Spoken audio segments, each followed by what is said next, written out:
what is up? It's Lynn. Welcome back to my channel. Hi, how are ya? Yes, I am back in my full little kind of Frankenstein like look here. This is my attempt. I've never done this look before, so I was just having some fun with this today, making it a little bit drag style, just going a little bit OTT with it, having some fun because I love Halloween. So I'm going to make the most out of this season for now. So let's get into some tea. So one thing that I wanted to bring up today was Manny MUA going on Harry Jowsey's podcast. Manny went on Harry's podcast after it had come out that Harry Jowsey had called James Charles the F-word slur. Manny MUA, who is here to tell me how much of a piece of shit I am. It's funny, guys, because like when he said that, I did call him. So I did call you that day, and there was like three things I wanted. I was like, first, I was like, let me tell you how. Sorry, can't be. This is serious. Sorry, we are. Okay. So the first thing was like, okay, I'm gonna tell you how disappointed I am because obviously I was disappointed in what was said. Two, be like, I'm canceling the podcast. I'm not coming on anymore because I was like, I did tell you this. I was like, so I think it's not a good idea for me to come on the podcast because I was like. I didn't know if I was like, am I going to be associating with someone who is okay with like saying these slanderous things against my community, essentially? Yeah. But number three, of course, was to kind of just check in on you and see how you were doing because I do know how hard it is when you're getting inundated with so many hate comments and so many things going on when it's like, you had a slip up, obviously, but it's like one of those things where it's like, is it a slip up or is it like a constant? I think that's kind of where the conversation goes. Where it's like, okay, well, was it too easy? I want to welcome I think it just takes kind of communication and like knowing where someone else is coming from and like the empathy kind of starts to play a role. So it's like, imagine like being on like this side of it. And it's like a word that's been used to like emasculate or demasculate men for so long, it's like becomes like this word that's like, oh, you're less than me, so I'm gonna say the F slur towards you because you're gay, and it's like using like, oh, you're so gay in a bad way. It's like you're making it like less than. So it's like obviously gay people are not less than straight people. Like everyone should be on the same wavelength, same pace. So it's like a lot of people have this trauma with this word, and a lot of gay people are taking the word back, and it's like becoming more of like a what's up, like girl, hey bitch, like it's becoming that. But at the end of the day, it's like a gay community is like saying it between themselves in like a funny way, and it's like how you say it is like you're using it in like a bad way, a derogatory way. So it's like even if you were to use it in like a fun, joking way, it's still like not appropriate to say. And obviously, it's like disappointing when it came out of your mouth too fast. I think it just takes kind of communication and like knowing where someone else is coming from, and like the empathy kind of starts to play a role. So it's like imagine like being on like this side of it, and it's like a word that's been used to like emasculate or demasculate men for so long, it's like becomes like this word that's like, oh, you're less than me, so I'm gonna say the F slur towards you because you're gay, and it's like using like, oh, you're so gay in a bad way. It's like you're making it like less than. So it's like obviously gay people are not less than straight people. Like everyone should be on the same wavelength, same pace. So it's like a lot of people have this trauma with this word, and a lot of gay people are taking the word back, and it's like becoming more of like a what's up, like girl, hey bitch, like it's becoming that. But at the end of the day, it's like a gay community is like saying it between themselves in like a funny way, and it's like how you say it is like you're using it in like a bad way, a derogatory way. It came out of your mouth too fast, and it's like, is that a normal thing? You know what I mean? Yeah. Is that like a normal word for you? Yeah, no, I honestly think it was just it's one of those things that as a straight male, I don't know the weight of it.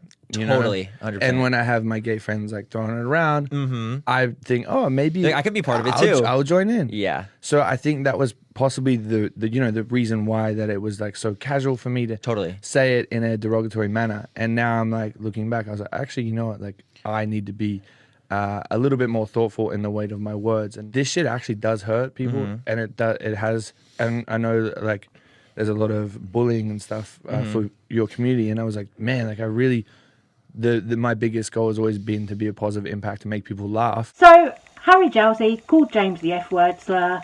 Then he went on his Instagram live. He apologized. He apologized privately to James as well. So publicly and privately apologized. Then here's where this gets a little bit stupid. Manny MUA went on Harry Jowsey's podcast to educate Harry Jowsey not to use the F-word slur because he's not a gay man. At this point, I'm like, this to me very much looked like a case of white gay man doing the bare minimum for his community. That's what it looked like to me. Harry Jowsey, certainly I don't think needed educating, not to use the F word slur. You know, I'm sure he knew what he was doing when he said that word. I'm sure he knew that it was wrong. But then, aside from being on the podcast with him, Manny also then went on to make a stupid, jokey TikTok where Harry was kissing him on the cheek and it was all like, oh, if you close your eyes.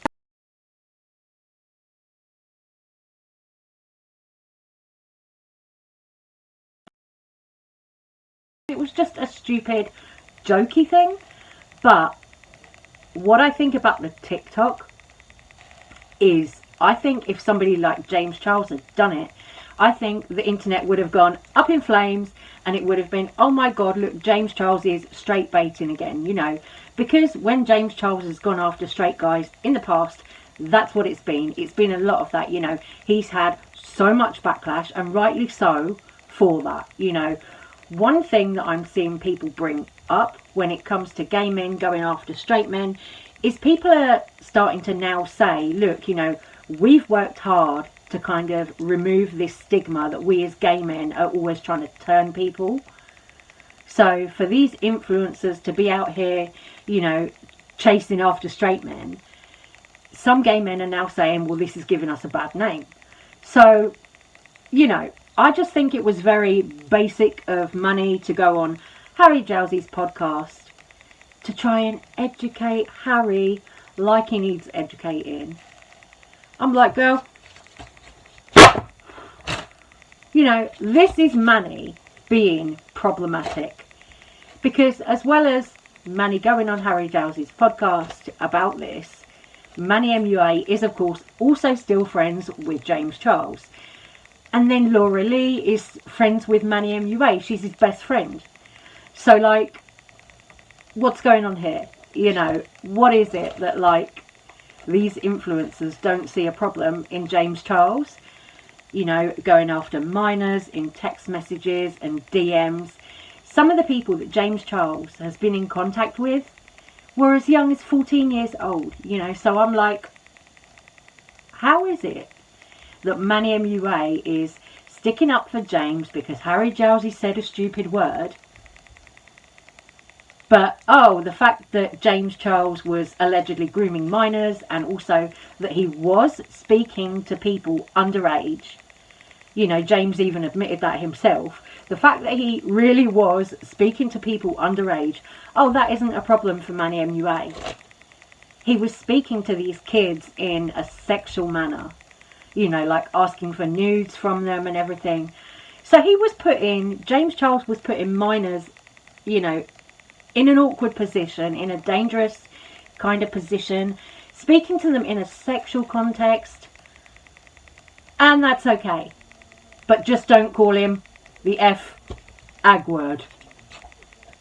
I'm like, what is this mess? You know, I'm really starting to see Manny MUA's true colours at the moment, and I don't like it. You know, I really don't. I thought Manny had learned since Dramageddon 1, but really, recently, over the past week, his actions have been shit, you know. Just to put it bluntly, his actions have been shit, and I don't think, oh, I'm losing a bolt. I don't think he did actually learn anything. Oh no, I'm not losing a bolt, it's just my hair. Yeah, but I don't think he's changed genuinely at all. After all this time, since 2018, I think Manny is problematic as ever.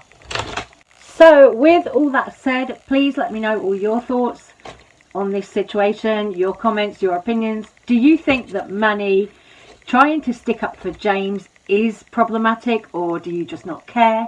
Let me know either way down in the comments. I'm going to say love you guys. Thank you so much for watching and bearing with my audio problems at the moment. Thank you for watching, and I will see you on the next one. Take care. Bye bye.